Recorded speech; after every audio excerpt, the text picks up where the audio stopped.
ዜና እናሰማለን። በቅድሚያም ርዕሶቹን የሱዳን ፈጥኖ ደራሽ ኃይል በአንድ ሆስፒታል ላይ ባደረሰው የድሮን ጥቃት 10 ሰዎች መገደላቸውን ድንበር የለሽ የሐኪሞች ቡድን ገለጸ። በጥቃቱ ከተገደሉት 10 ሰዎች 7ቱ የሕክምና ባልደረቦች ናቸው ተብሏል። በኢራን ጦርነት የነዳጅ ዋጋ በማሻቀቡ የምግብ ዋጋ እየጨመረ መምጣቱን የተባበሩት መንግስታት ድርጅት አስታወቀ። ኢራንና እስራኤል አንዳቸው ባንዳቸው ላይ የሚፈጽሙትን ጥቃት ዛሬ ቀጥለው ውለዋል።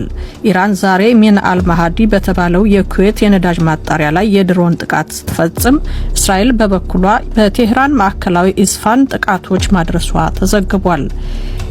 ኢራን ውስጥ አንድ የዩናይትድ ስቴትስ ተዋጊ ጀት ተመቶ መውደቁን አንድ የዩናይትድ ስቴትስ ባለስልጣን አስታወቁ።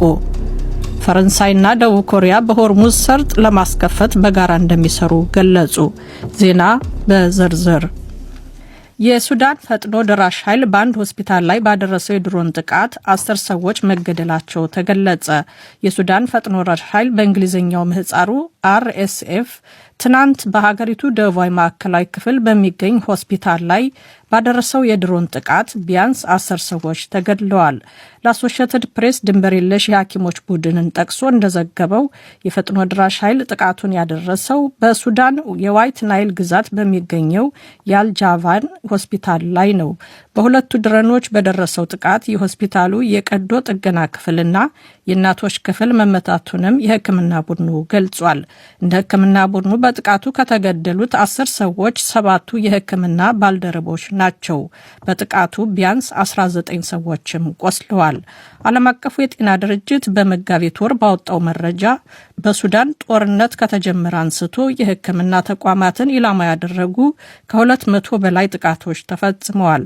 በቅርቡ በሱዳን ማዕከላዊ ዳርፉር በሚገኝ ሆስፒታል ላይ በተፈጸመ ጥቃትም ቢያንስ 13 ህጻናትን ጨምሮ 7 ሰዎች ተገድለዋል። በሱዳን ጦርና በፈጥኖ ደራሽ ኃይሉ መካከል በሱዳን ለ3 ዓመታት በዘለቀው ግጭት ከ40 ሺህ በላይ ሰዎች መገደላቸውን የተባበሩት መንግስታት ድርጅት መረጃ ያሳያል። የእርዳታ ቡድኖች ግን የሟቾቹ ቁጥር ከዚህ ሊልቅ እንደሚችል ገልጸዋል። ኢራን ውስጥ አንድ የዩናይትድ ስቴትስ ተዋጊ ጀት ተመቶ መውደቁን አንድ የዩናይትድ ስቴትስ ባለስልጣን አስታወቁ። ሮይተርስ የዜና አገልግሎት ስማቸውን ያልገለጠውን የዩናይትድ ስቴትስ ባለስልጣንን ጠቅሶ እንደዘገበው አውሮፕላኑ አብራሪ ባልደረቦቹ በህይወት መትረፍ አለመትረፋቸው አልታወቀም። ሰዎቹን ለማግኘት አሰሳ እየተደረገ መሆኑንም ባለስልጣኑ አስታውቀዋል።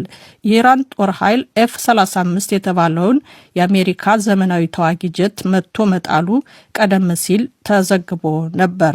የአሜሪካው ባለስልጣን ግን ተመቶ ስለወደቀው አውሮፕላን አይነት ዝርዝር መረጃ ከመስጠት ተቆጥበዋል። የአሜሪካ የመከላከያ ሚኒስትርም ሆነ ማዕከላዊ እዝ ስለ አውሮፕላኑ መመታት አላስታወቁም። እስራኤልና ዩናይትድ ስቴትስ ኢራን ላይ ጦርነት ከከፈቱ ወዲህ የአሜሪካ ተዋጊ ጀት ሲመታ ያሁኑ የመጀመሪያ ነው። በኢራን ጦርነት የነዳጅ ዋጋ ማሻቀቡ የምግብ ዋጋ እየጨመረ መምጣቱን የተባበሩት መንግስታት ድርጅት አስታወቀ። የዓለም የምግብና የእርሻ ድርጅት በምህጻሩ ፋኦ ዛሬ እንዳስታወቀው በመካከለኛው ምስራቅ የተከሰተው ጦርነት ከፍተኛ የኃይልና የማዳበሪያ ወጪ በማናሩ የምግብ ሸቀጣሸቀጦች ዋጋ ከፍ አድርጓል። ድርጅቱ ዛሬ ባወጣው ዓለም አቀፍ ወርሃዊ የምግብ ሸቀጦች ዝርዝር መሰረትም የመጋቢት ወር የምግብ ዋጋ በአማካኝ 128.5 በመቶ አስመዝግቧል። ይህም ከየካቲት ወር ጋር ሲነጻጸር 2.4 በመቶ፣ ከአንድ ዓመት በፊት ከነበረው ጋር ሲነጻጸር ደግሞ 1 በመቶ ጨምሯል። እንደ ድርጅቱ መረጃ የአትክልት ዘይት ዋጋም ከየካቲት ወር ጋር ሲነጻጸር 5.1 በመቶ፣ ከዓመት በፊት ከነበረው ጋር ሲነጻጸር ደግሞ 13 በመቶ ከፍ ብሏል። በድርጅቱ ከፍተኛ ኢኮኖሚ ባለሙያ የሆኑት ማክሲሞ ቶሬር እንዳሉት የቅባት እህሎችና ስኳር ላይም ዋጋ አሻቅቧል። ከፍተኛ ጭማሪ ያሳዩት ዋና ዋና ምርቶች የቅባት እህሎችና ስኳር ናቸው። ምክንያቱ ደግሞ ቀላል ነው። ይህ በቀጥታ እየጨመረ ከመጣው የነዳጅ ዘይት ዋጋ ጋር የተያያዘ ነው። ለኤታኖል ምርት የሚውሉት የቅባት እህሎችም ሆኑ ስኳር ከነዳጅ ኃይል ገበያዎች ጋር የተያያዙ ናቸው። ለዚህም ነው ጭማሪ የምናየው። በሆርሙዝ የባህር ወሽመጥ በኩል እየተከናወነ ያለው ነገር ግን እስካሁን ድረስ ወደ አጠቃላይ ምርት አቅርቦቶች አልተላለፈም ያሉት ባለሙያው በምግብ ሰብሎች በተለይም ስንዴ፣ በቆሎና የመሳሰሉት ከፍተኛ ጭማሪ እየታየ አለመሆኑን ገልጸዋል። ነገር ግን ግጭቱ ከቀጠለና የማዳበሪያ ዋጋ ከፍተኛ እየሆነ ከመጣ ገበሬዎች የሚጠቀሟቸውን ግብዓቶች መምረጥ አለባቸው ሲሉ አስጠንቅቀዋል። ዘገባው የፈረንሳዩ የዜና ምንጭ የአጃንስ ፍራንስ ፕሬስ ነው። ኢራንና እስራኤል አንዳቸው በአንዳቸው ላይ የሚፈጽሙትን ጥቃት ዛሬም ቀጥለው ውለዋል። አምስተኛ ሳምንቱን በያዘው የመካከለኛው ምስራቅ ጦርነት እስራኤልና ዩናይትድ ስቴትስ የኢራንን ወታደራዊ አቅም ወድሟል ቢሉም ኢራን በእስራኤልና በባህረ ሰላጤው ሀገራት ላይ ጥቃት ማድረሷን ቀጥላለች። ኢራን ዛሬ ሚና አልማሃዲ በተባለው የኩዌት የነዳጅ ማጣሪያ ላይ የድሮን ጥቃት ፈጽማለች። ኩዌት እንዳለችው በኢራን ጥቃት ከውሃ ውስጥ ጨው የሚያጣራ ፋብሪካም በተጨማሪ ተመቷል። እስራኤል በበኩሏ ዛሬ በቴህራን ማዕከላዊ ኢስፋን ጥቃቶች ማድረሷን ዘገባዎች ያመለክታሉ። የኢራን መንግስታዊ ቴሌቪዥን ጣቢያ እንደዘገበው እስራኤልና ዩናይትድ ስቴትስ ትናንት በሰሜናዊቷ የኢራን ከተማ ካራጅ በሚገኝ አንድ ድልድይ ላይ 2 ጊዜ የአየር ድብደባ ፈጽመዋል። በጥቃቱ 8 ሰዎች ሲገደሉ ሌሎች 95 ደግሞ ቆስለዋል። ፈረንሳይና ደቡብ ኮሪያ የሆርሙዝ ሰርጥን ለማስከፈት በጋራ እንደሚሰሩ ገለጹ። የፈረንሳይና የደቡብ ኮሪያ መሪዎች የሆርሙዝ የባህር ወሽመጥ ለመክፈትና በኢራን ጦርነት ምክንያት የተፈጠረውን ዓለም አቀፍ የኢኮኖሚ አለመረጋጋት ለማስወገድ አብረው ለመስራት መስማማታቸውን ገልጸዋል።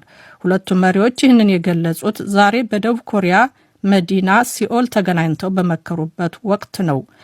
እንደ አሶሺየትድ ፕሬስ ዘገባ ሁለቱ መሪዎች በሰጡት የጋራ መግለጫ በትብብር በመካከለኛው ምስራቅ ያለውን መረጋጋትና የተዘጋውን የሆርሙዝ ወሽመጥ እንደገና ለማስከፈት በሚቻልበት ሁኔታ ላይ አጽንኦት መስጠታቸውን ገልጸዋል። እንደ ዘገባው የፈረንሳይ ፕሬዝዳንት ኢማኑኤል ማክሮንና የደቡብ ኮሪያው ፕሬዝዳንት ሊ ጀማዩንግ የአሜሪካ ፕሬዝዳንት ዶናልድ ትራምፕ ከኢራን ጋር የሚያደርጉትን ጦርነት ባለመደገፋቸው አጋሮቻቸውን ነቅፈዋል። ሁለቱም መሪዎች የባህር ወሽመጡን እንዴት እንደሚያስከፍቱ ግን ተጨማሪ ዝርዝር መረጃ አልሰጡም። ማክሮን ቀደም ሲል የባህር ወሽመጡን በወታደራዊ እርምጃ የመክፈትን ሐሳብ ሊተገበር የማይችል ሲሉ ውድቅ አድርገዋል። ረቡዕ ዕለት ትራምፕ በደቡብ ኮሪያ፣ ጃፓን፣ ቻይናና ሌሎች በእስያ የሚገኙ የአሜሪካ አጋሮች የሆርሙዝ ወሽመጥን እንደገና ለማስከፈት እንዲሳተፉ አሳስበዋል።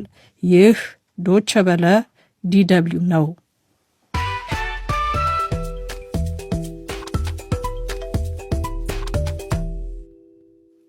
ዜናውን ከማጠቃለል በፊት ዋና ዋናዎቹን ላስደምጣችሁ።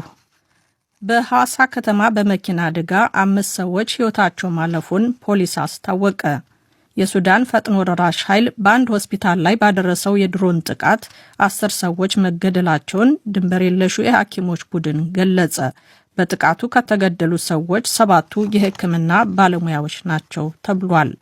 የሩዋንዳው ፕሬዝዳንት ፖል ካጋሜ አሜሪካ በሀገራቸው ላይ የጣለችው ማዕቀብ ለሩዋንዳ ስድብ ነው ሲሉ ገለጹ።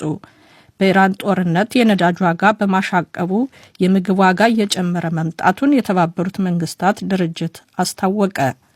ኢራንና እስራኤል አንዳቸው በአንዳቸው ላይ የሚፈጽሙትን ጥቃት ዛሬም ቀጥለው ውለዋል። ኢራን ዛሬ ሚል አልማዲ በተባለው የኩዌት የነዳጅ ማጣሪያ ላይ የድሮን ጥቃት ስትፈጽም፣ እስራኤል በበኩሏ በቴህራን ማዕከላዊ ኢስፋህ ጥቃቶች ማድረሷ ተዘግቧል። ኢራን ውስጥ አንድ የዩናይትድ ስቴትስ ተዋጊ ጀት ተመቶ መውደቁን አንድ የዩናይትድ ስቴትስ ባለስልጣን አስታወቁ። ፈረንሳይና ደቡብ ኮሪያ በሆርሙዝ ሰርጥ ለማስከፈት በጋራ እንደሚሰሩ ገለጹ። ሁለቱ መሪዎች የባህር ወሽመጡን እንዴት እንደሚያስከፍቱ ግን ተጨማሪ ዝርዝር መረጃ አልሰጡም። ዜናው አበቃ።